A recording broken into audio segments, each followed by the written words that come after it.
It's your boy Matty G reminding you right now, go ahead and take that popcorn on at the microwave, put that extra butter on it, throw some M&Ms in there to treat yourself, and get ready because Scott Larson is bringing the hashtag truth right now.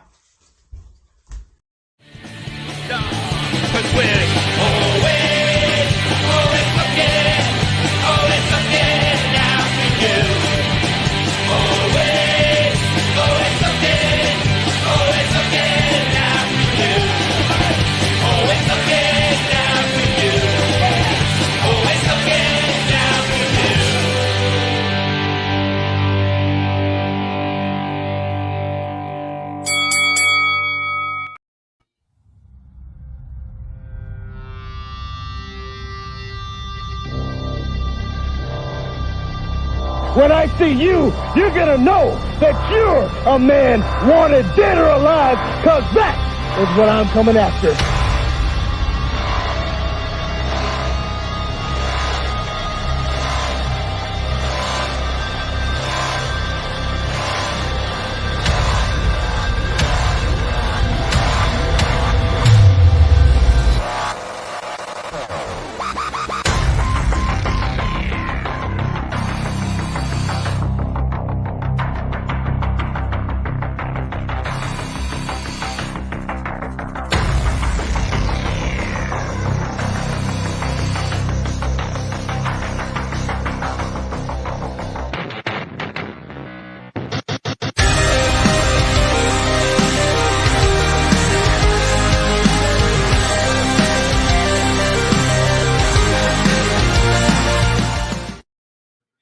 Hello, everybody, and welcome to Hashtag Truth. Tonight, we have the one, the only, Matt Burnz. How you doing, man? What's going on, Scott, man? I'm doing pretty good. Ready to get this hashtag on. I've been wanting to do this for a while. Oh, yeah. Ready? Let's roll. I'll go ahead and salute you, but I'm going to use coffee. How's that? I'm good with that. All right. Well, we got to do it right off the bat, man. Right. I have heard about this thing ever since the first time I heard the name Matt Burnz, so we've got to talk about it. The one thing that you are noted for throughout wrestling, we got to talk about the gimmick bag, man. We got to start it off with the gimmick bag. Tell us a little bit about your gimmick bag and what makes it special. Man, I know that was Ivan. I know that was him. But anyway. He's my partner, brother. Hey. All right. So here's mainly why I do that is, number one, when I got broke in, we were really taught that you may be, let's just say like my boys right here, the cowboy on the indies. But right. You get called up to the main, like Vince or now Cody or whatnot. They may love your work, but that don't mean you're going to be the cowboy. They may want you to be a greaser or whatever. Right. You learn to be versatile really quickly. And I also, hey, if I go to a promotion and I want to get booked, but he don't want me as Matt Burnz, but he wants me to be the goofy, crazy guy, he's going to pay me. By God, I'm going to be the goofy, crazy guy. And you never know when you might come out as Matt Burnz, and then you go back to the back and the promoter or the bookers is in the locker room going, oh my God, the guy who was supposed to be, 3 matches away from here still isn't here. He had a flat tire. I need somebody to go in the ring. Matt, do you have a mask you can go under and run out? Have you ever had that happen to you? Yes, I have plenty of times. And as a matter of fact, UIW one night we did a Royal Rumble, and I did the Mick Foley spot where I ran in as 3 different characters. Did you win the Rumble or did all 3 get thrown out? Of course not. I don't win nothing, man. I bet that was a fun night, though. It was fun, but it was tiring because all the other guys love to make the joke about me being the old man in the business. But, right. Yeah, 23 years. So I guess I've earned that title. Right, without a doubt, man. One of the things that now you brought up UIW, and I would, of course, I always do my, I always look up the wrestlers that I have on my show. I look up the YouTube, matches, and I look up, go all up and down your websites on Facebook and every social media site I can look up. there was a match at UIW that popped out, and it was a match. The first thing that popped out was it was on wood. There was no apron. It was just wood. And there was 4 of you in the match, and you guys beat the hell out of each other on the wood. Can you tell us a little bit about that match? Okay, so that actually got started from another promotion that I had worked for, where the main event was me and another guy in a no rope match. The canvas was there, but there was no ropes, and that really changes how you have to work. You don't really know how much you use the ropes till they're gone. So I had asked Alan Price about, hey, let's take the ropes down. Let's do a no rope match. And the ring they had it had to have the ropes up or it would have collapsed. It was just the setup. Right. Rage Davidson had said, well, hell with it. Just take the canvas off. And I said, well, my God, put barbed wire around the ropes. And the next thing we knew, the Reaper's Playground was born. There you go. And yeah, that's a nasty match, man. But it's one of my favorite matches of all time. I watched that match from beginning to end, and it was amazing, man. Which one did you watch? There's been 3. I watched the one with it was you, STD, Jailbird, yeah, that one. The third one, yes, that was actually the most violent one so far. Yeah, it was crazy, man. I would definitely pay to see that match. If you ever do that match again, you make sure Scott Larson knows, because you've got my money. You never know when it'll pop up somewhere. Oh man, that is one amazing match, and let me tell you. So, how many crazy matches have you seen in 23 years like that? How many? Is that the craziest match you've ever been in, or is there others that top it? Well, when I started, hardcore wrestling wasn't as big as it is now. Right. I've done the street fights, the death matches and stuff. Now, I was lucky enough to see some of the craziest one I ever saw, I wasn't even a part of. I saw a dude take a weed eater to the stomach. And now I have to ask, was the weed eater running? Yes, you saw the blood and stuff fly from his stomach right here in his abdomen. I love the violence and stuff, but there's a limit. That was my limit.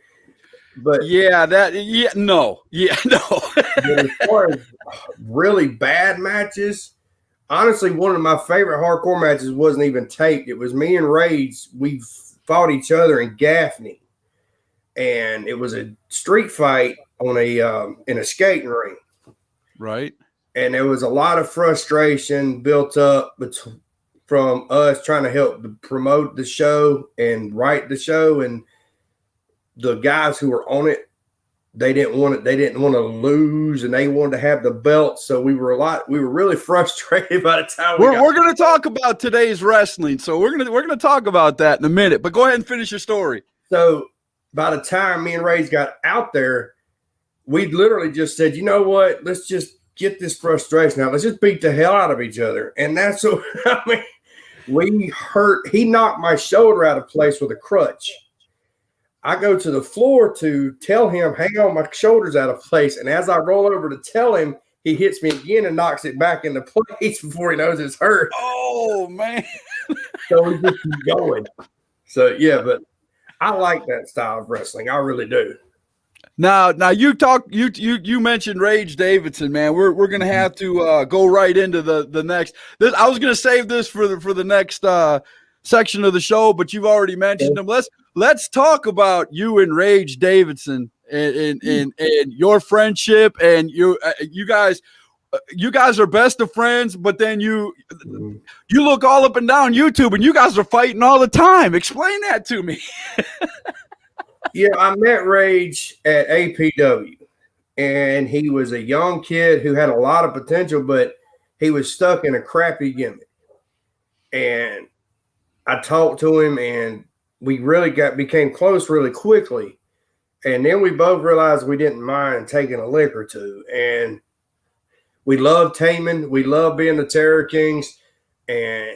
But every now and again, there's been guys who are actually, they think Rage is going to hurt them, and they think Rage is going to shoot on them.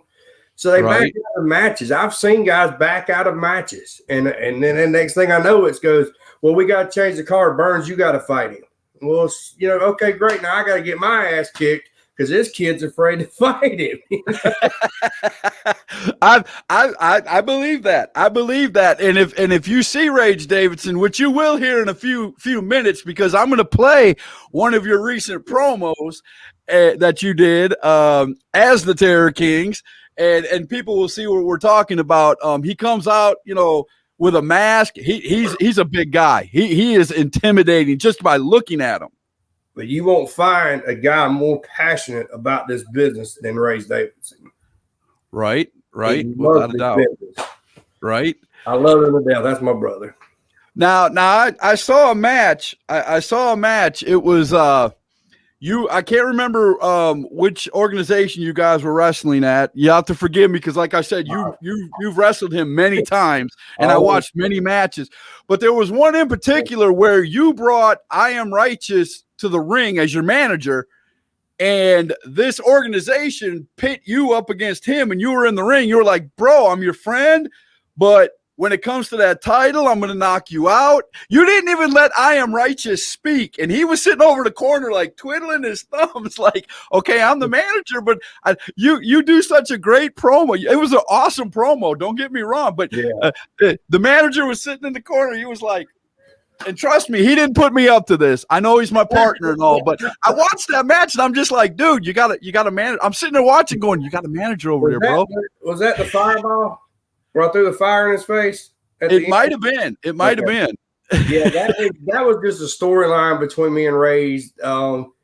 We noticed that the crowd was really getting behind Rage, whether he was trying it or not. It's kind of like The Undertaker. If you watch the WWE days, WWF days, he didn't really turn baby. The fans turned him baby. Right. And that happened with Rage. So we were like, well, we need to cash in on this. And dude, that promo just kind of flowed out of me. And then it's funny you said it because I remember when the match started, I started laughing. I was like, damn, I just forgot about Ivan. Ivan Righteous. It's hard to forget about that dude. Right. And if for people watching this, you don't know who Ivan Righteous is, ask him. He will gladly tell you. Oh, he's got a whole paragraph that will explain to you who he is. Trust me. He's one of my favorite man. I love him to death. I love him to death. He's my partner, but he's got that paragraph, and I mean, he's got it on standby. But that was a really important match for us. And if it isn't the one you watched, if you go back, it's on Rage's page, and the finish is it's kind of left field for a minute. I don't really look. I look up to guys that most people wouldn't consider to be the greats, like Rick Rude, Eddie Gilbert, Terry Gordy. I take from them, and Eddie Gilbert with the fireball. That fireball really got over that night. So if you hadn't watched it, that's a great match. I will definitely be checking that out without a doubt. Now, we're going to go to a quick break. We're going to run a couple of promos. We're going to show that Terror Kings promo as we do some XCW promos. And then we're going to come back and we're going to talk a little bit more about Rage Davidson and a few more friends that you put together back in the SWA days. I'm pretty sure you know who I'm talking about there. Yeah. And we'll be right back. I love it when a plan comes together. DOC, where you at? Black Society, where you at? High Profile, go get a waffle, son, because you ain't ready. We told you we were walking in and taking the tag team titles, and we did just that, now didn't we, chumps? So now, everybody's going to want a shot at the Kings. Tell them something, Ivan. So, there was a miscalculation on my part because you see, next week, no, we're not going to be able to make that. But what I can give you is the Valentine's Day gift of the century, of the millennial, of a lifetime. DOC, we're coming. We're coming hard, fast, and furious. And player, please bring your A game because we won't accept anything less. Let's go, guys.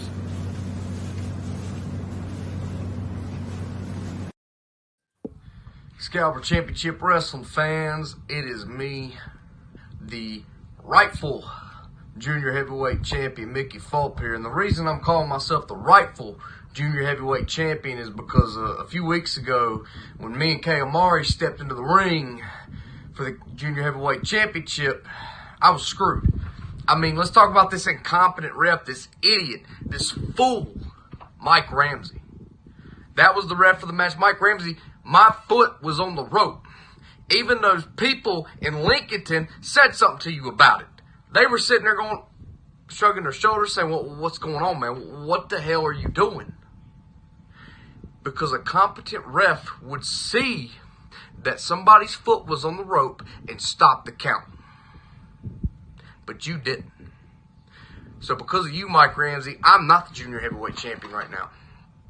But I should be. I should be the junior heavyweight champion because I think everybody knows that I was going to beat Kay Amari. I think even you know that. Maybe I'm starting to think Mike Ramsey and Kay Amari were in on this together. Maybe I'm wrong, though. Maybe I'm just a little bit of a conspiracy theorist. But Commissioner Gene Perry, this video is more for you than it is the fans. I need you to make this right. Because on February 14th, I'm coming back to Excalibur Championship Wrestling. And I demand a rematch against Kay Amari. And if I don't get what I want, I guess I'm just going to have to go to old Rick Diesel, the commissioner of the AIWF, and get what I want. I'll see you guys on February 14th. Well, there you have it. All right. I guess he means business. All right. Back in SWA, you and some others formed a faction. It was called, without a doubt, I know I've got it here somewhere. I know I wasn't there to see it. That's why I have to look it up. Evil Incorporated, Evil Inc. Mm-hmm. Tell me about that. Who was involved in it? Well, actually, that was literally me and Rage's first tag team name. And we started taking bookings as a team. And we were trying to come up with a cool little name. And believe it or not, my wife said, well, why don't y'all just be evil? And I was like, what are you talking about? And extremely violent in life. That's what evil stood for. I got you. So when the tag team started getting over, we started getting these bookings, and a couple of companies wanted a group.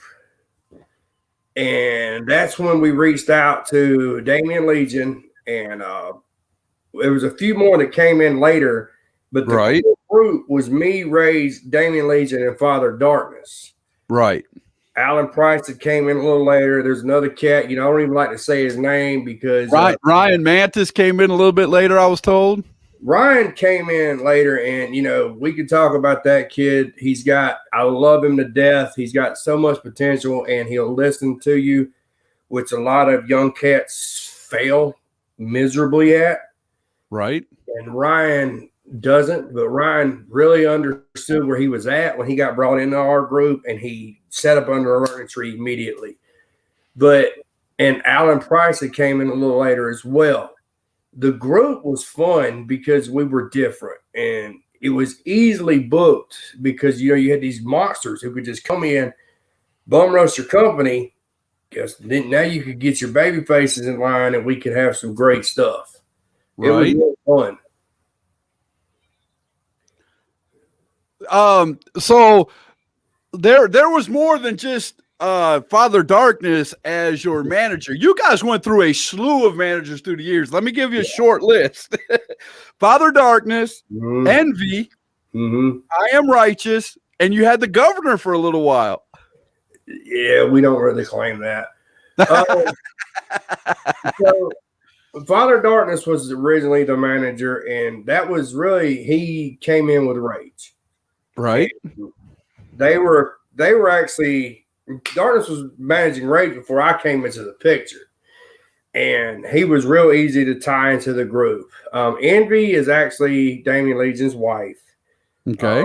She was really open to a character. She really wanted to be a part of it. And me and Rage, when we sit down and put our heads to it, we come up with some pretty decent gimmicks. And we gave her the Envy character, and she ran with it. I was very happy with her. But she just recently had a baby. They kind of had life, couldn't get in the way. And when Ivan stepped in, man, he took Evil Inc. in a whole nother direction. We were used to the dark, and I'm not putting art down because I love the darkness. Right. He got a little egotistical at times, but hey, everybody in the wrestling business has an ego. But Ivan, oh my God. When he came into the group, he would just grab that microphone. And there was times when I would just turn and look at it and go, dude, stop. We can't keep up with this, He took us to a whole nother level. And I appreciate it at the end of the day because I'm going to tell you, Ivan catches a lot of heat because, Scott, you know it. Right. That dude will push a rib till it breaks. I will. And in saying that, before you explain how I Am Righteous really is, I got to show this because I watched a video of you guys. There was a video of you guys backstage back in the day. I Am Righteous was part of it, and I stopped the video and I took a screenshot and I cut out a picture, and I want to show you this picture. This was you guys back in the day going over some stuff as Evil Inc. and stuff, and let's see if this jars a memory. Yes, sir. I remember that very well. So there you go. And I have to say this, I Am Righteous. You rag on me about the Redskins, but you're wearing a Redskins jersey, sir. I just want to say that. Just got to put that out there. That was actually a guy who was trying to work us for money to make a Evil Inc. DVD, and we were filming the behind the scenes stuff when that happened. That film actually still exists. It was just under heavy wrap. Oh, okay. I gotcha. I would love to see that though. If you guys would ever get that put together by somebody legit, would that not be I would love to see that. Would that not be cool for somebody to actually help these independent guys and do little documentaries about that and try to sell it? Would that not be awesome? It would be. It would be. I mean, if you got somebody, I mean, granted, I don't care if you're independent. I don't care if you're WWE. We love as fans to see behind the scenes. I know it's they call it pulling back the curtain or whatever. We love to see that stuff though. We love to see what you guys are like behind the scenes, making the shows good for us, man. I mean, and then old schooler, it hurts me to say that, but dude, kayfabe and the fourth wall don't exist anymore. Yeah, it's hard to make it exist. I still want it though. I'm an old school. We're gonna get into that right now. I'm an old school guy, man. If you run a storyline, if you tell a story in the ring, you run a story, you run something that's more than just one show and it lasts, and then you build it up to a huge match. I don't care what the match is at the end. I love you. I will fall in love with you as a fan. But it's few and far between nowadays, man. That's why I've turned my promos. If you watch my stuff now, I play with that line to where you go, was he really shooting on this guy? You got to work even harder to fool the fans now. Yeah, well, realism has become a thing now. It used to be everybody had to be a flamboyant character. They came out with, characters and things like that. Now people want realism. People want you to stare into the camera and go, I'm going to whoop your ass. Excuse my French, but that's what they want you to do. And sometimes it just grows a little old, man. We still want the stories. You know what I'm saying? You have, as today, I mean, I hate to see old schoolers tear down the business with this BS about the wrestling business is dead and all that. No, I don't believe that at all. The wrestling business is actually at its highest point in my opinion.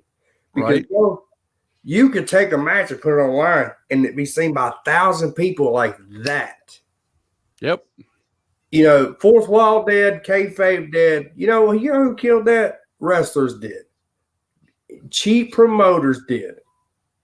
Yep. And I don't know how long you've been a wrestling fan, Scott, but for me, over 30 years. Me too. See, I've been watching this since I was a kid, and I'm glad you touched on it because I want the younger guys to understand. I don't think the legends icons or whatever you want to call them hate the business so much. They hate the fact that the business has changed so much that anybody can do it now.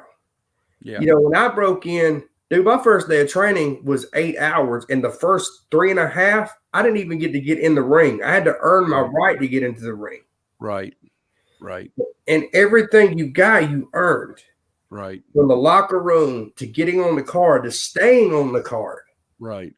Right. Now it's literally within an hour, I can have gear sent to me. There's guys who claim they got trained off of YouTube, bro. I know a few. I'm not even going to lie to you. I know a few. And no, you had to earn the right to get that training because this was like a mafia style, the kayfabe, speaking Kazarni. This was stuff you earned. Right. And, you know, the business mode, I mean, come on. You can't give everybody the same thing over and over again and expect them to keep paying money to see it. Right. Right. You got to give them new stuff. You got to give them new matches. And, yeah, of course, the fans have got to be let into the business at some point. Right. But they disrespect so much that it just kills these veterans, and they start this rant because, the business is dead. Oh, that's not wrestling. Right. If somebody paid to see it, it's entertainment. I don't mind the wrestling today. I really don't. But the thing that kills me as a fan, and again, I harp my same line all over again every time. I don't care if you're a high flyer. I don't care if you're a spot monkey. I don't care what. But give me something to invest in. Give me a story. I don't care what kind of wrestler you are. Mm-hmm. There can be 2 80-pound guys in the ring and high flying, but tell me a story. Don't just do spot after spot after spot after spot. Give me a reason why you two are fighting. Give me a reason to come back next show to watch the show again. Or when you blow a spot, don't go right back and doing it again just because you want to get it in. Yeah. I 100% agree with that. Right? All right.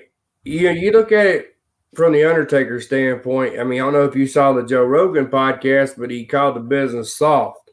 Yeah. And it is. But right. Undertaker. Well, I mean, Undertaker was totally old school, man. Undertaker did not. I saw his Stone Cold podcast. I don't know if you saw that one yet. Yeah. But he talked on there. It took him over almost 30 years just to do an interview and start talking about his character. He was so kayfabe. He wanted everything to be kayfabe. Mm-hmm. He didn't do anything outside. When he walked out in public, he was the Undertaker 24/7 until he closed his door at home and he could be himself. He said that. Yeah, he did. 30 years of that. Yeah, he still believed in that old school mentality of kayfabe is alive and well, but these guys who do the high flying spots, you got to understand, Undertaker dove over the ropes once a year at Mania and was more over than these guys who cut 13 in one match. And it's because of what you said. He made those fans want to see him again. Right. When I go to that ring, whether it be for Excalibur, whether it be for Titan, Titan's scared of the Terror Kings, but that's just on them. We've reached out to AWC. We've reached anybody who wants to book us. Me and Ray don't go to that ring simply to do our spots. Right. Me and Ray go to that ring for 2 reasons. One, to make sure that the show is happy with what we do, and we tell a story. Actually, 3, the guys we wrestle with may look like they're getting killed, but they're going home to their families at night. Right. Exactly. And that's and that's a good thing. And I'm pretty sure that you guys have taken some falls to put some kids over.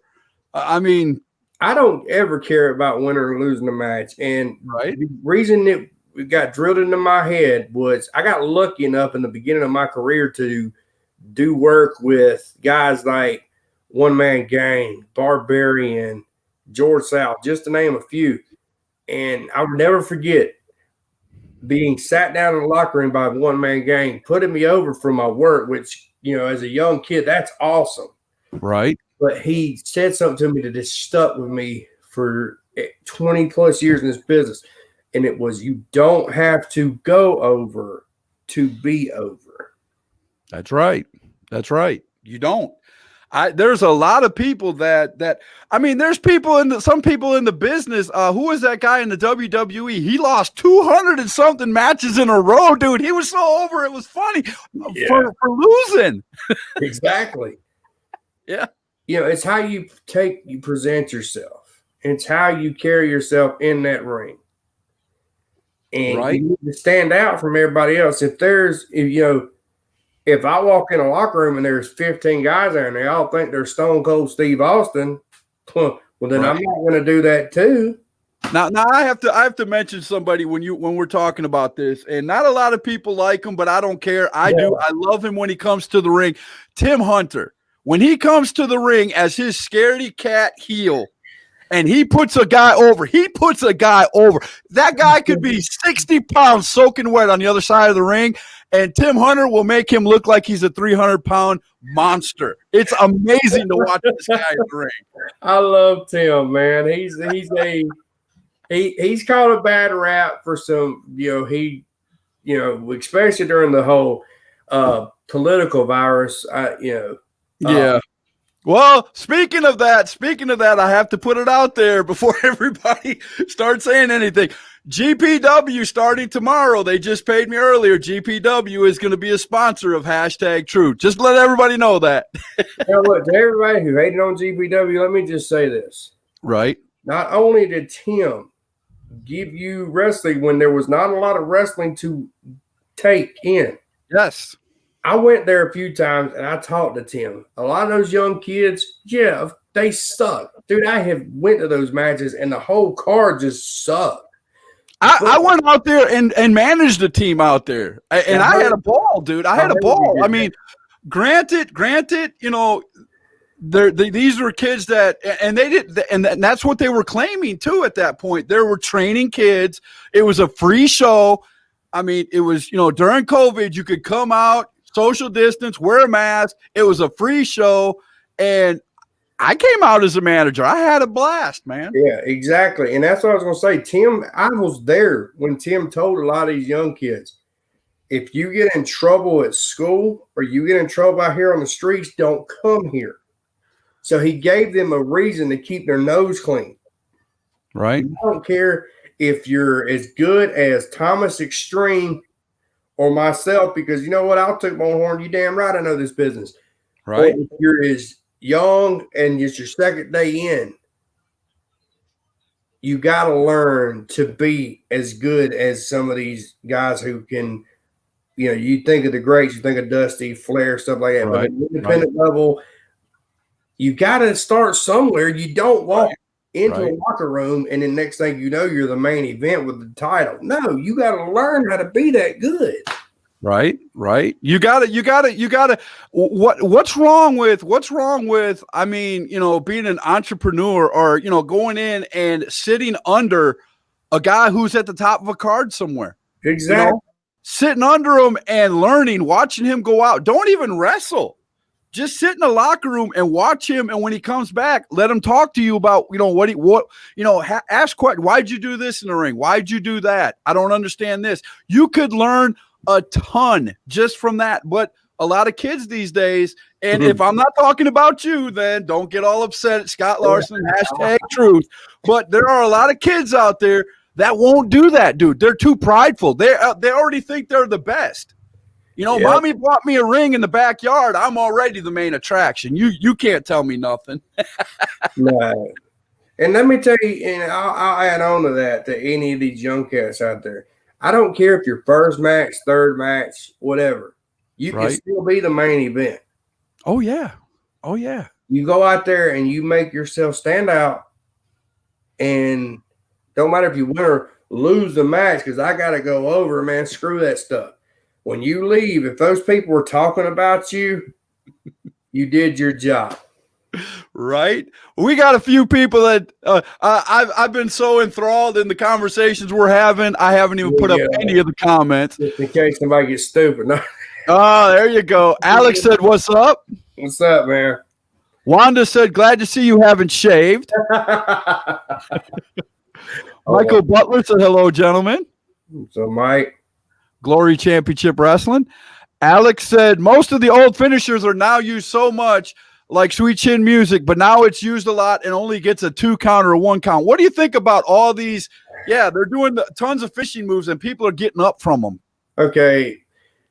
I'll give you both perspectives on that, in my opinion. Number one, okay, yeah, the business mode has changed, and sometimes you got to do it a little differently. Mm-hmm. If you're in the back and let's just use that one, super kick. Okay. Let's say, Scott, your finish is a super kick, and you're smart enough to watch the monitors, and you see the match before you throw 4 or 5 super kicks and they kicked out. The only thing I can say to you, make you feel a little bit, in my opinion, is you go out there and you hit 1 super kick and you hit the pin. You just put yourself over, because that guy threw 6 of them and couldn't pin him. But I hit 1 and I finished the match. Right. A finish is I don't really like the whole kicking out of a finish thing unless it's a blow off match or make it mean something. Right. I heard Ivan flip out about a guy hitting a flipping pile driver and dude kicked out at 1. Right. If you let a guy hit you, if you hit a guy with a flipping pile driver and he kicks out, you might as well stand up and lay down, because you can't beat him at this point. You've just said, I've hit everything I can. Or if you hit that pile driver and he stands right up and starts throwing punches, that I can't stand either. Brother, I'm gonna tell you drives me totally nuts, man. If you're ever in a crowd and Matt Burnz hits a pile driver and dude pops up, I swear to God, the next thing you're gonna see is a right hand to the jaw. I'm knocking dude out. Now, I have seen so many matches, dude, where they'll do a wraparound DDT even, which is even harder than a regular DDT, momentum wise and everything's supposed to be, you would think people popping right up from it. It's like, what? or somebody's beating on a leg or a body part for 20 minutes. And the last 5 minutes of the match, you show no pain in that body part. You're doing your finisher, you're doing all that, and you're not grabbing nothing. I hate that, bro. I hate that. Yeah, it happens. I mean, sometimes I'll take it up for the guy. Sometimes, you just get lost in the moment. Right. But yeah, you're right. If it's just one move, like a double team move if you're a tag team, and then you go back to grabbing whatever body part it is, that's cool with me. I can understand that. It hypes the crowd, Like if somebody's been working on your leg the whole time and you and your partner gets tagged in, a hot tag or whatever, and you guys' big double team move is the super kick, double super kick, and you hit that, but as soon as you hit that, you need to go back to the leg. If not, I'm like, why did you do it? Exactly, man. If you're one of those teams that break down that body part for a reason. Me and Ray don't do that. We use kind of the brute force thing. Chuck comes in and says, better late than never. My good Wanda says it's about time, Chuck. Yeah. Mike, I thought this show was about you, bro. Everybody's saying hi to Chuck. What's going on, partner? Glad you made it. We've talked about the gimmick bag. We've talked about Evil Incorporated. We've talked about you, I Am Righteous. You're going to have to go back and watch this video later and find out about that. But we're going to come back right after this message, and we're going to talk about some crazy stuff because I'm going to bring up something from your past that I know you're going to love. Again, let's do this commercial real quick because I don't want to give anything away. Let's do this right quick from Strong. All right. As warriors, we stand in any condition, any environment, waiting new challenges.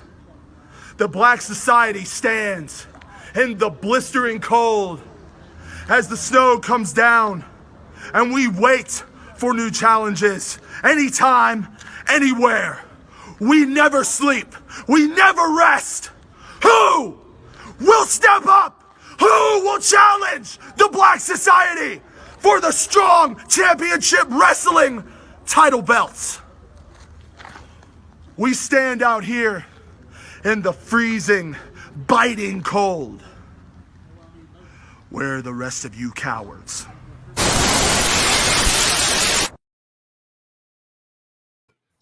There you go. Wow. Okay. Oh man, me and Ray's about Tag to team champs at SCW are calling out the other tag teams of the world. I know, Matt. Yeah, I was about to say, yeah, buddy.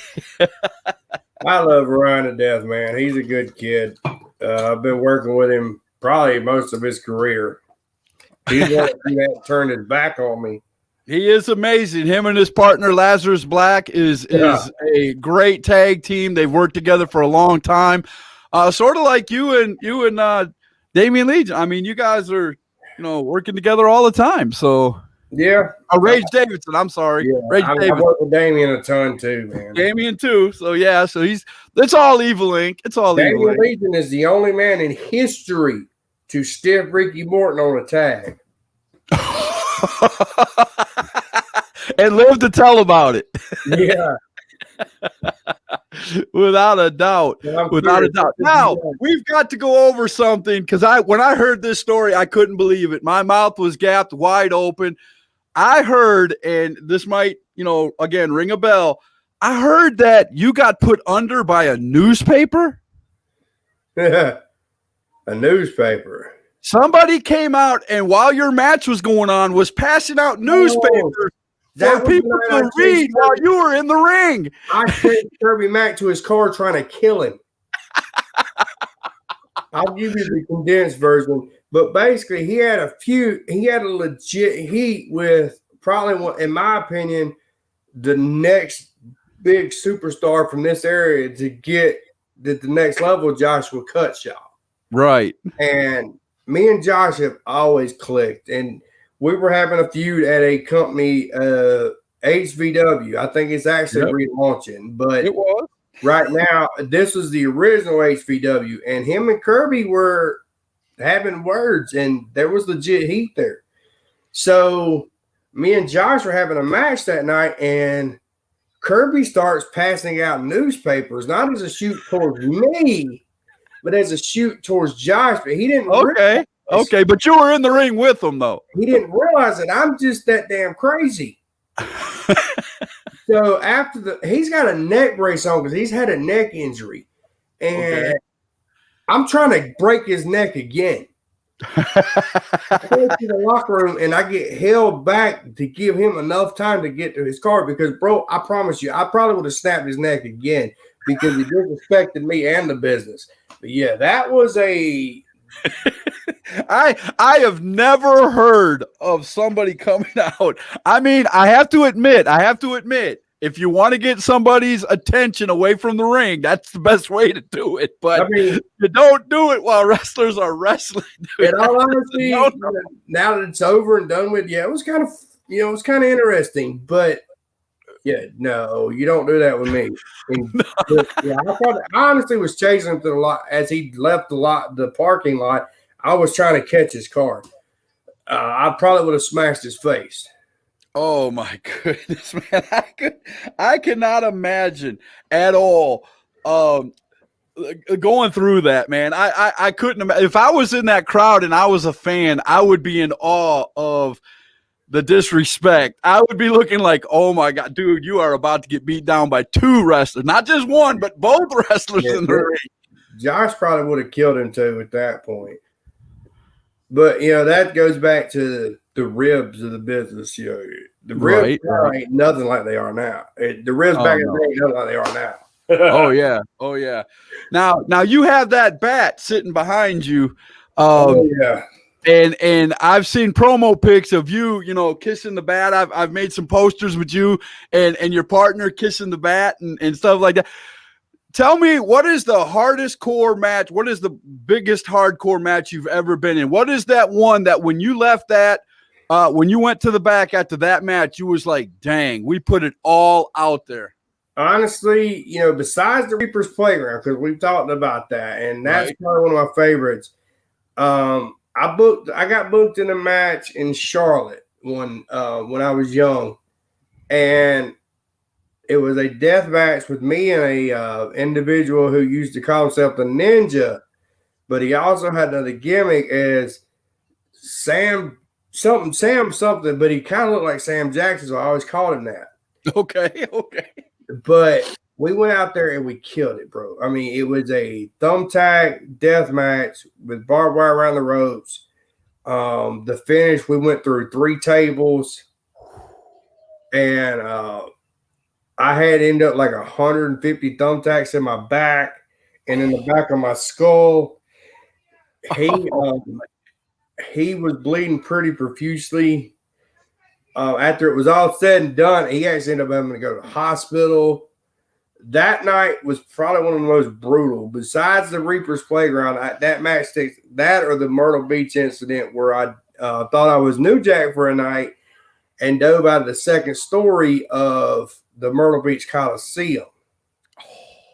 And did you land wrong or what happened? Well, they had it planned the day before, and we had like 9 tables stacked, and they had a banner of the company hanging from it. And that was our thought process, a bunch of wrestlers. Well, if he hits that first table and goes through, he'll be fine. Oh my goodness. Yeah, I went through like maybe 4 of the tables before my big butt shifted to the right and I hit straight concrete. Oh, no. I dislocated my hip and I cracked my jawbone right here. Oh no. So that was besides getting my ass kicked by William Regal, that was probably one of the worst injuries I've ever had. And so you were in a fight with William Regal. Yeah, I back in the day I got a opening spot the match before Nitro. Okay. With and it was a tryout match under a hood. It was just a job to William Regal. Right. And I'll never forget being told by Terry Taylor, hey, as soon as he locks on the Regal stretch, don't fight it. You tap immediately. There was no problem in that whatsoever. So you got hit with that big left hand during that match then, right? Because he was loaded for that. I couldn't eat right for 2 weeks from that beating. Wow. See, now that's a learning curve, folks. That's a learning curve. Yeah. And that's where like the Undertaker called the new era soft. Right. Because those beatings we used to take back in the day, and William Regal, dude, you've been a wrestling fan. William Regal don't do nothing that's not stiff. Mm-mm. I mean, he swelled my eyes, my nose. He dislocated my jaw, and this was all because I was working with him. I couldn't imagine if I would have went against him that night. You probably would have needed real help getting out of the ring at that point. If you would have worked against him, oh my goodness, I could imagine. Yeah, there's a lot of young guys in this business who I think have potential careers, but brother, honestly, and I don't mean this as a dig, I don't think 70% of the guys who are in the business now could have made it through what it took to get in the business 20 years ago. Right. I do believe that. We're going to come right back after this short message from XWW, and then we're going to talk about another group that was kind of funny and did some things with you. And yeah, we're going to have a lot of fun. We'll be right back after this quick message. Cool. You and I have the courage to say to our enemies, there is a price we will not pay. There is a point beyond which they must not advance. Winston Churchill said the destiny of man is not measured by material computations. In great forces around the moon and the world, we learn they're spirits, not animals. He said there's something going on in time and space and beyond time and space, which, whether we like it or not, spells duty. You and I have a rendezvous with destiny. We'll preserve for our children this, the last best hope of man on earth, or we'll sentence them to take the last step into 1,000 years of darkness.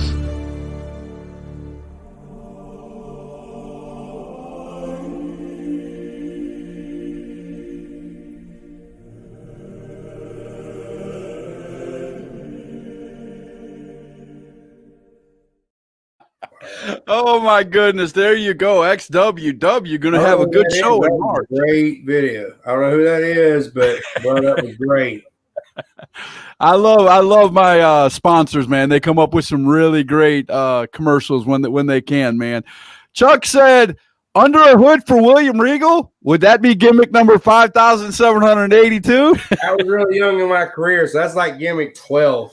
That was 20 years. That was like 16 years ago. You go, dude. Hey, Scott, what's out of the back of his head? Is that the world's largest rat tail, or what is? Oh, speaking of the rat tail, I have a question to ask you. All right.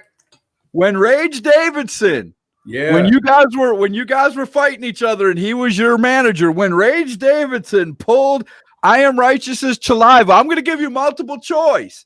Did he A, play dead? Did he B, scream like a girl? Or did he C, count every hair in the saliva to make sure it was still there? Dude, go to Rage Davidson's Facebook page. And you listen. When Rage pulls it, you can hear him cross back across that camera. And you can hear him counting back. You can hear it. I mean, as much as we were proud of that match and how nice that match finished, bro, he broke both of us. When we heard him counting the hairs, I popped. I was like, Ivan, you are the man. There's nothing else to say. That is the man. Right? Without a doubt. Now, speaking of funny things, there was a team back in the day that gave you guys fits, that gave you fits. Let me see if you remember who these guys are. J.D. Drake, Dylan Dollar, and Alan Price. They were better known as the Krispy Kreme Dream Team. Tell us about that. All right, number one, Drake, you owe me one more match. I don't care how big you get, you owe me one more. But anyway. He owes me a show. He's owed me a show for 3 years, bro. Good luck with that. Yeah. All right, so they were Future Endeavor, which was their legit name. And it was because they got fired from another company, which I don't really say you get fired from an indie company. That's just me. And somebody called them the Krispy Kreme Dream Team, and that was such a great feud. We had so much fun together. Me and Drake used to kill it all the time against each other. Now, they said at one point, Dylan Dollar even came out with a Krispy Kreme box filled with a cement block and nailed you with it. All right. So dude came to me and he goes, dude, I'm going to hit you with this box. Are you cool with it? And I'm fine with taking licks to the dome, brother. I got so many scars, it's not even funny. I'm like, brother, hit me. He hit me so hard, dude, I forgot to fall. I mean, it just knocks me down. And I mean, he cut me. And as I'm looking, Dylan realized he cut me. So what does he do? He goes over to Big Daddy Z, who's in the ring, Zach Zulu. Right. He just kind of tinks him because he's knocked the shit out of me. You told him to hit him, though, bro. You told him to hit you. I mean, I love Dylan to death. He's a great guy, but God almighty, that hurts so bad. Yeah, that was an interesting feud to have. Have you ever had a match? Have you ever had a match with the Terror Kings with the Foundation? Yes, actually, we did work them for Titan before they got scared of us. We did the Charlotte at the bar. I'm not sure the date of the venue, but it was at that bar where they were still working with GCW. Yeah, I know what you're talking about. And it was a really good match. We were kind of frustrated because of God, what's his name? He calls himself Mr. Bojangles or something like that. I know who you're talking about. I know exactly who you're talking about. He screwed up the booking. And yeah, he went over and changed the matches during the show. Just went over there and changed the matches. You know, for all you young guys, dude, it is not easy to be a booker. It's not easy to be a promoter. You have to learn that stuff. Right. And he just decided to change it. And I remember getting there and being asked, what's your music? Well, normally me and Rage use custom music because we don't like to be caught in the copyright stuff like you, or it just helps you stand out. Right. we didn't Right. It's have different. anything. You're showing that you're going to be different. We didn't have anything at that show. So we was like, just play some Rob Zombie, something metal. So we came out to what we thought was our music, but it was his. So me and Ray were standing there looking like a couple of idiots. And Jeff Hart was scared to death because he thought we were going to get in the ring and murder him. And so by the time we got to the ring with the Foundation, maybe it wasn't our best match with them, but yes, we have been in the ring with them. Honestly, for all you promoters out there, the Foundation is a great faction to book. Yes, they are. I think I interviewed them a little over a year ago, and they were terrific back then. I imagine they're a hell of a lot better now. Dude, if I ran my own promotion, I'd most definitely bring them in. Right, without a doubt. Yeah, I'd bring in the Terror Kings just for all you sponsors of hashtag. Hey, without a doubt, I would definitely bring you in, man. You guys, I just love it. So I have a question to ask you. I know you're not him, but I want to ask you your opinion. Why do you think your partner wears the mask? Rage has always been a fan of. Gotta follow it up, man. Gotta make sure it goes down. Rage has always been a fan of Vader and guys like that. And he loves that aura of mystery. Right. You know, now, I mean, Scott, how many promos have you seen where the guy picks up this and cuts the crappiest promo you've ever seen and then posts it?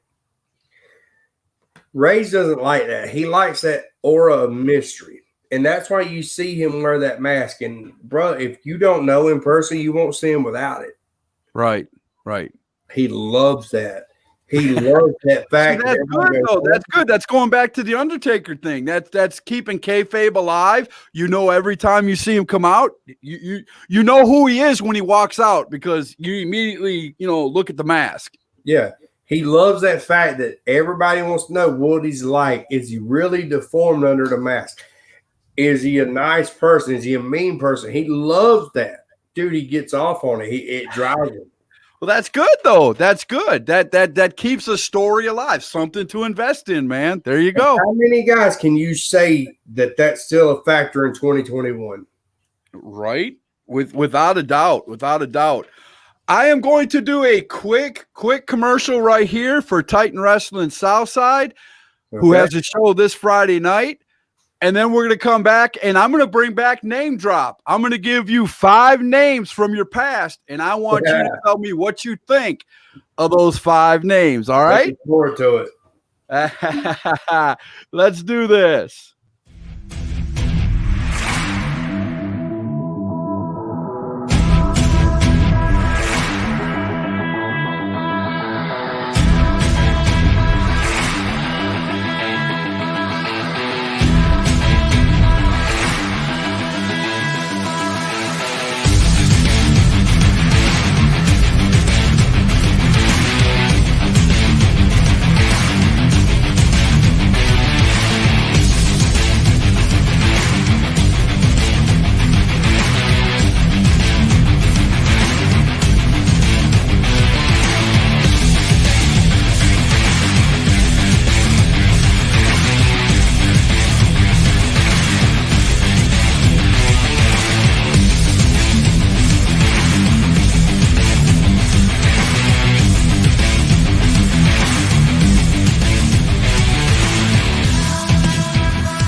There you go. Amped for Titan Wrestling Southside this Friday night. I like it. Roger Proctor, man, that's a great guy. Well, he's a good champion. He's got his work cut out for him against 3 big opponents this time, though. He don't want none of me, but yeah, he's a good champion. Without a doubt. Without a doubt. So let's do this. I have not done this for a long time, and I thought you would be a perfect person to bring this back with. Let's do Name Drop. All right. Yes. I'm going to give you 5 names, and I want to know. You can tell a story. You can say you hate them. Whatever you want to tell about these 5 men, The first name that I'm going to drop on you is Brody Chase. Oh my God. Brody Chase is without a doubt one of the greatest minds of this business. If I were to put together a crew to make my own company, Brody Chase would be a part of it. Brody Chase, I always say that Norton Lewis and Cruiser Lewis trained me, but Brody taught me how the psychology of this business works. And it's a shame that Brody didn't get more than he did in this business. You know, he was just a jobber for the NWA. If there was anybody in this business who deserved a lot more than he got, Brody Chase would be the man who. And I'll give everybody out there a little tidbit. I'm from South Carolina, and he is from right here in Spartanburg, South Carolina. So he's a hometown boy. He's a hometown boy. WWC, the World Wrestling Council, gave birth to Wade Davidson. The WWC did. Without a doubt. I wanted to. I was told about that from my producer Chuck Winchester, and that was a good name. I looked him up. Yeah. I looked up some of his matches. Great talent, man. Great talent. Beautiful. Name number 2, Sharon Stretcher. Wow. All right. So me and Sharon have not always had the best of relationships. We've had our times where we were ready to fight. But to be honest, Sharon has been around this business longer than me. And she, at the end of the day, I respect Sharon because she. For those of you who don't know, Sharon Stretcher is the promoter of UIW, correct? Yes, she was the owner. Owner and promoter, okay. And she actually, there were times when me and her butted heads, and me and her had where we didn't speak. But to be honest, I got to put her over in the fact that she gave me the opportunity to write, and she gave me the opportunity to produce matches. And for anybody who knows me well knows that's why I love to do it. I love to write. I love to produce matches, and Sharon gave me that opportunity. So for all her faults, I got to put her over. She gave me the ball, and I ran with it. Without a doubt, without a doubt. The third name, Vinny Valentine. Vinny is a former, he's been a former champion in a lot of companies. The only thing I would say to Vinny was he got too much too fast, and he believed his own hype. Vinny was a great talent who could have been very well known in the Carolinas, if not further. I heard a story. I heard a story where you were supposed to come out and basically beat him down to give him sympathy. And he wanted nothing to do with that, man. Actually, that was Rage. And the story is Rage was. Have you seen Vinny Valentine, Scott? Yes, I have. Okay, I looked him up. 110, 125 pounds soaking wet. Right. Rage is 285 pounds, and he is stacked to the gills. Actually, not long after this interview, me and Rage are going to be in the gym. Right. But Vinny was, I got to get my shine. And Rage is looking at him like, dude, I'd maul you. And it turned nasty for another guy who known as Venom, Chris Venom, who just hit the ring for no reason. And, brother, I'm going to tell you something. Rage is a nice guy, but you piss him off and he's going to fight you. And he tried to, if you. And any time in wrestling, you don't know when somebody's going to come in and shoot on you. So if you come in and you're not supposed to be there, I guarantee you somebody's going to take a butt whooping. Rage tried to choke him in through the ring. I mean, he tried to kill that dude. But wow. Vinny, like I said, Vinny got too much too fast. He came out of training, and like 2 weeks after training, dude was the cruiserweight champion. No. It's again, we can go back. That's the business now. You see, a ton of people who, you watch them, and I am a big person in, let kids learn. If kids make mistakes, that's fine. I've had so many people say, Scott, why do you go to this show? It's a dirt show. It's a this show. It's that show. I'm watching these kids learn. You never know when a diamond in the rough is going to come out of that, and they might shoot up to the WWE. And then what are you going to say? Exactly. All these cats who run these big time promotions, but they only book their 13 friends, man, screw you. You don't do anything for this business. Right? Exactly. All right. Name number 4 on the list. The CIW.com.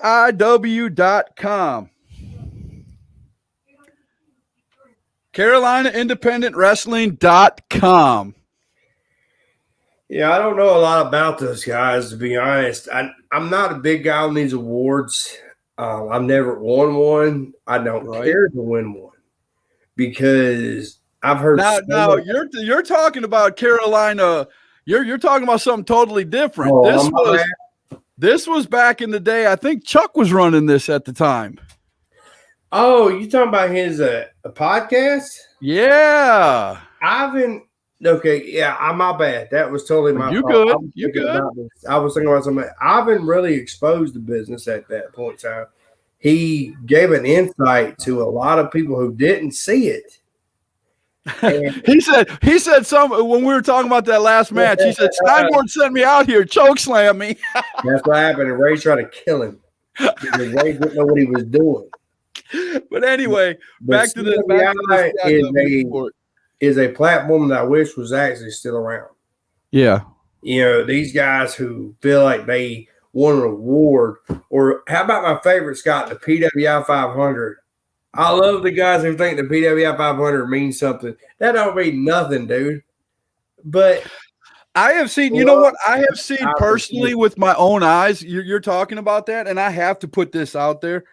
I have seen independent professional promotions. I've done the doors for a few. I go out as representatives of a few. I do videos for some. I go to these shows, and it's funny because they had these big names come to there, and I'm not downing anybody who has a big name. I'm not. No. But it's funny that the big name brings in 3 or 4 folks, but the hometown boy brings in 30. Scott, you hit the nail on the head, brother. And just for those who haven't seen it, I have personally seen Scott do exactly what he said. So, me and Scott may not be a bit – I don't know you as well as I should. Right. But I will put you over in that fact. I've seen you do exactly what you say. Yeah. I'll give you that. Well, I am who I am. I don't lie. Why? What good am I going to get out of lying on a podcast, man? I've got fact checkers up the yin yang. I don't care. Go check my facts. Bro, I am who I am, inside and outside any promotion at home. I am no different on this screen as I am when I'm with my wife in the other room. I have respect for you. Yeah, I don't know you. I mean, you've never been to have a conversation, but I got mad respect for Scott Larson. Right. I mean, and again, I don't down people who are trying to be in this business and who are trying to get better. Now, if you're in this business to just be in the business and you're not trying to get better, you're not trying to promote your brand, you're not trying to listen to the peers and get better, then I don't have respect for you. But no, they don't. The guys that go home and run home and they want to go, hey, I've got a championship when they go to work on Monday morning. They killed the business, Scott. They got a championship, but they can't do a 2-minute promo without falling all over themselves. Exactly. And then you get 5 minutes of, I'm going to pick on him. If this isn't you, then don't get bent out of shape. I'm going to pick on him here for a minute. Outlaw here. Oh, no. Oh, no. You didn't go there, bro. Dude, I worked with that guy since he was a manager, so I've earned the right to pick on Outlaw. Hey, I got you. Yeah. I love Outlaw, man. I talk to Outlaw daily. He calls me at least once a day and talks to me. Yeah. Oh my gosh, man! I've heard all kinds of things about all kinds of different wrestlers, man. I mean, the hell out of Ray Davison if you watch. He will cut a promo on anything, though. I will say that about Outlaw. Outlaw, man, you could say here's a piece of bubblegum, do a promo on it, and he will cut a 2-minute promo on it. Brother will promo about a promo, won't he? Yeah, he will. He's a good guy, though. I got to give it to him. I do call him friend, though. I have to say that before anybody goes back and goes, "Oh, Scott Larson was ragging on you on #truth." That's not the truth. I'm having fun. If you can't take a rib, get the hell out of my business. That's it. He always tells me he's got thick skin. A lot of people talk about him. He knows it. He knows it. Yeah. Who's the fifth? I'm curious. Who's the fifth name? I was about to say it. All right, here we go. The biggest name, probably your best friend. If I'm wrong, tell me I'm wrong. Rage Davidson. Oh man, that's an easy one in my opinion. Rage is a great person, and he's misunderstood easily because he is such a big guy, and he puts off this aura that he is just a standoff, mean cat. When the truth is, the guy loves his business, and Rage needed a direction at times. And I'll give you that's the truth of the matter. He got put in. Rage is the guy who loves the business so much that he doesn't question things. Right. And I was there to step in and go, bro, you need to step up. You need to stop. And ask them, why are we doing this? What is my end game? Right. But as far as a person who will see, I've never wrestled a day in my life, but people get mad at me because I will rant. If I see something in the wrestling business that I don't like or I don't appreciate, I go and I investigate and I talk to people. And if it pisses me off enough, I'm going to rant about it. Well, and sometimes people don't like that. Well, as a fan, Scott, let me ask you a question. I don't know if it's #truth or not. Go ahead. But would you rather see a team come out who does a bunch of flippy spots and draws your attention? Would you rather see a team who's believable? I want to see a team that's, if that's the question, I want a believable team because I want a story to be told. I want a reason to come back next week. Flippity flop, anybody can do it. Anybody can get in the ring and train to do moves. All right? I'm not saying that they'll be good at it, but anybody can go in and train to do moves. But I want somebody who's going to come in, tell a story, make it believable. You know, if like we talked about at the beginning, man. If your team comes in and you're going up against two guys who are 60 pounds soaking wet, both of them are 90 pounds apiece. And you do a pile driver to them and they pop right back up, I'm done. I'm already done with the match. I'm already done. I'm like, okay, I'm done. That's what me and Ray try to put across. We'll, as far as losing a match, we'll do it. We just want to make it to make sense. For right. guys like you who still believe in this business. And, I admire what you do as far as #truth. I'll put you over to the moon and back. Right. But what my problem really concerns is guys who think that getting their arm raised at the end of the match is what matters. It's the story. It is. It is. You can be a person who is losing a lot. You don't have to have you don't have to be a baby with sympathy to have somebody come in and cheer for you. You don't. I mean, granted, it's a way to do it. But you don't have to. You could be a baby and lose and turn that around and make it a story. Well, here I go again. I've lost 5 in a row, but this is going to be the one where I win. And guess what? It becomes a story. Now, wait a minute. I'm going to pay $10 because eventually he's going to beat somebody. Damn right. And then when they win the big one, it's the biggest pop of the night. Right? How do you think Daniel Bryan made it in WWE? How do you think Rey Mysterio, as little as he is so popular in the WWE? The man, they always say, and I hate this phrase, I really do, but it's true. He's got a big heart for a little guy. But yeah, I understand that. I understand why you don't like that too. I 100% agree with you. But I know we're running short on time, but I'll give you a quick one. Okay. I was working for Brody Chase, and we came up with a storyline where I lost to a stuffed animal. Now that's a story, bro. That is a story. I hit that fool with every finish that was on Monday Night Raw and Nitro at the time, and the referee kept going, "Dude, you're an idiot. It's a stuffed animal." So he wouldn't count the 3. I went up to the top rope and did the whole Macho Man thing, and I dove off, and the referee pulls. It was a Kermit the Frog stuffed animal. He pulls me out of the way. So I land on the mat, and the referee throws the Kermit the Frog on top of me and counts a fast 1, 2, 3 and slides out of the ring. I put a stuffed animal over, bro. That is awesome. I got to tell you a quick story, and then yes, you are right. We're going to have to go. But in that same in that same model, my daughter has a little Fozzie Bear hand puppet that she would take to HWA. It was EWF at one time, but now it's HWA. Mm-hmm. She used to take that puppet to every show. And one of the wrestlers walked up to us one time and they were like, Scott, would you have a problem if we kidnapped Fozzie Bear and made it a storyline? And I was like, no. And my daughter was like, that's cool. And look who's here. There's Fozzie. Awesome. They actually sent me pictures with Fozzie Bear's mouth wrapped up, sitting with newspapers so you could see the date and that he was okay.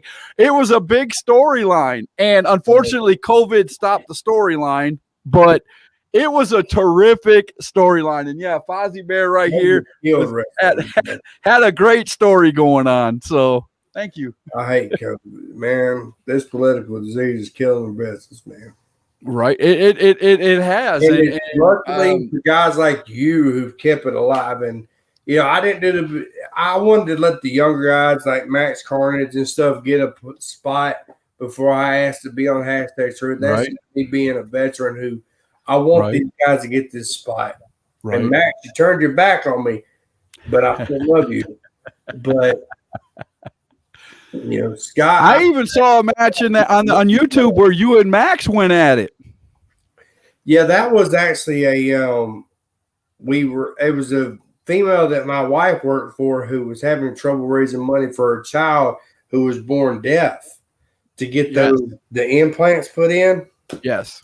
And you can only do one ear at a time, and that's neither here or there. But me and Max killed it that night, and that's a hell of a hardcore match that I hold near and dear to my heart. Not just because it was from a guy who I helped learn his character, and I don't give a damn who he puts over; it's who put him over.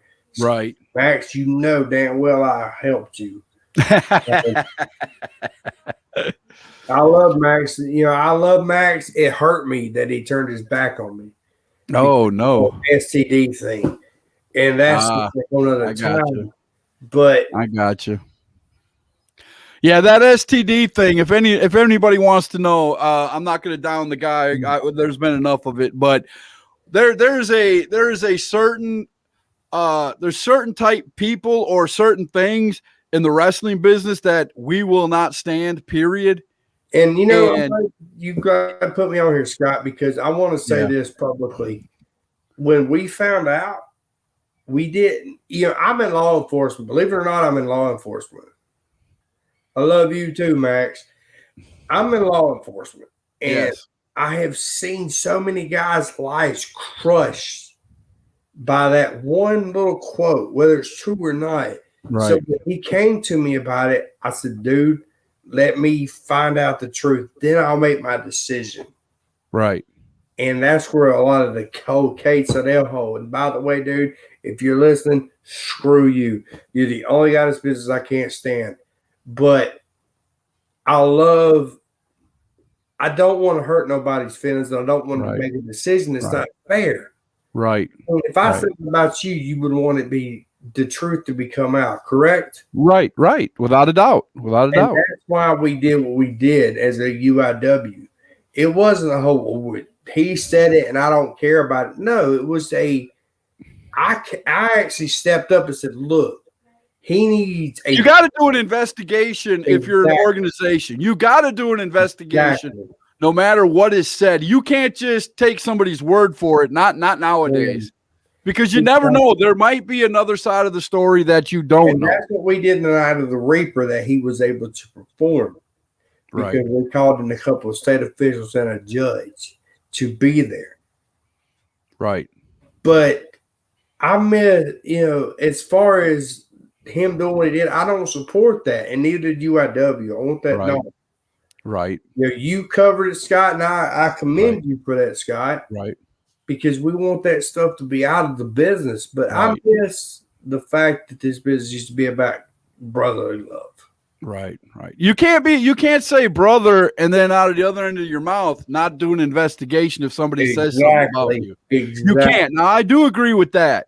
You can't just jump to a conclusion. Now, if truth be known, I'll tell you, I've been in jail. I've got a mugshot.